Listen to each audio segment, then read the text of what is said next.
Nimaga men uydan 1 soat qimmat kosmetika bilan makiyaj qilib chiqsam, 2 soatdan keyin meni yuzim 65 ga kirgan Mahfurat buvimning yuziga o'xshab qoladi-yu, lekin boshqa qizlar makiyaj qilib chiqsa, 5 soat yuradimi, 10 soat yuradimi, yuzi svejий, filtr qilgandek qimmat siyani berib turadi yuzi degan savolimga kecha javob topdim. Men bugun sizlarga дорогой, сияющий, стойкий, легкий makiyajni в общем boshqa xil texnikaga qilishni o'rgataman. Plotniy kosmetikalar yuzingizni tez hujum qilib qo'yadi. Shuning uchun maksimalna легкий produktlar bilan ishlayman. Yuzlaringizni maksimalna увлажнять qilib olishlaringiz kerak. Обязательно. Hech qachon baza surmasdan tonalka surmanglar, yuzlaringiz dabdala bo'ladi. Va internetni portlatgan Charlotte Tilbury'ning легкий tonalkasi. Bu bilasizlar nimaga o'xshaydi? Chanel'ning fluidiga o'xshaydi, lekin bu undan ko'ra 1000 marta yaxshi. Shunaqa yuzlaringizga siyaniya beradi. Qizlar, kecha men buni surtib chiqdim. 6-7 soat ko'chada yurdim. Вообще yuzim qanday uydan chiqqan bo'lsam, shunday tiniq turdi. Просто o'zi suraman, ko'rasizlar. Yuzlaringizga shunaqa qimmat blesk beradi, u ravnomerно. Если Charlotte menda reklama olgani yo'q, men real отзывimni beryapman. Kimdir ustidan buni tonalka qiladi, lekin menga ustidan tonalka umuman kerak emas. Потому что men легкий ana uni yaxshi ko'raman. Makiyajni yaxshi ko'raman. Bugun kistichka bilan qilib ko'ramiz. Menga sponj bilan 1000 marta yaxshi. Men sponj bilan ishlashni yaxshi ko'raman. Men bu tomonimga buni surtganman. Bu tomonimga yo'q hech nima.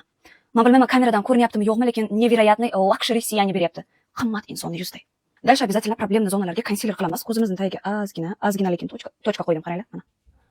Shunday. Charlotte Tilbury'ning жидкий корректор. Charlotte Tilbury, вы вообще не должны за рекламу, знаете? Хотя ростdan ham produktlari yaxshi da. Assalomu alaykum. Вот так. Bu kuni menga test qilishga mana koreyskiy rumyanaga borishganda, bu ham вообще zo'r effekt. Menga yo'qda жидкий, mana. Oppa. Rastashuvka qilamiz.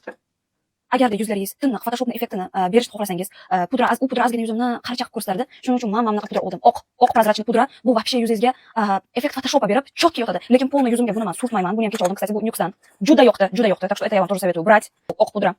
Ozgina kistichkam men bundan. Kistichkamizga nabirать qilamiz. Bo'ldi, men boshqa joyga pudra surmayman, потому что u foydasi nima? U сияющий makiyaj qilishni. Mana bu, mana розовый rumyashkasini olaman. O, bu ham невероятно сияние beradi. Sochcha волосковой qilib. Makiyajga o'tamiz. Mana bunaqa oq teng oldim. Bu ozgina menga ham highlighter, ham teng bu.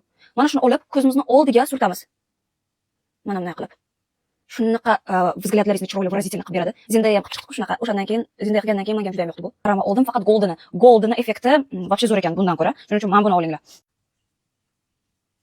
Tak, ko'zimga tush qildim. Endi labimizni bo'yaymiz. Menda Chic 01G4 qalamning raqami. Tak. Lauderni pomadasini oldim. Ana surtmayman, urib surtaman ana. Ustidan ozgina. Ana shuni aytamiz. Dальше blesk Dior surtaman. Qizlar, bizning shunaqa qimmat, дорогой, глянцевый, luxury makiyajimiz tayyor. Bu makiyajni har kunlik makiyaj deb hisoblasang bo'ladi. Uyda обязательно takrorlab ko'ringlar. Yoqqan bo'lsa, kommentariy bilan laykalaringizni ham qoldiring.